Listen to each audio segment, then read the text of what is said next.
懶理中央打壓，民行勁推信託。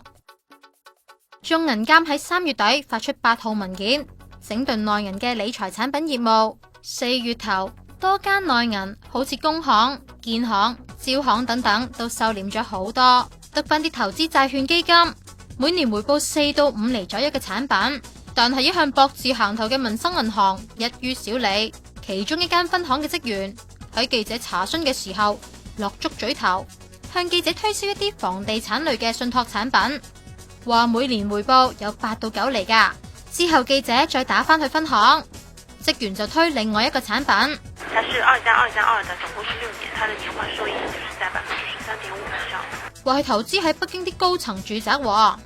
呢啲產品都係8號文件要規管，其他銀行唔敢賣嘅所謂非標準化債權資產。專家話，民生銀行唔係4大國有銀行之一，所以冇咁聽中銀監之笛。都可以即逼住咁做，因為點解呢？就啲理財產品其實呢，對中小型銀行呢，尤其是細啲銀行嚟講嘅話呢，重要性大好多嘅。佢仲話中央越嚟越重視影子銀行嘅風險，認真整頓起上嚟，民行呢類銀行受到嘅打擊肯定大啲啊！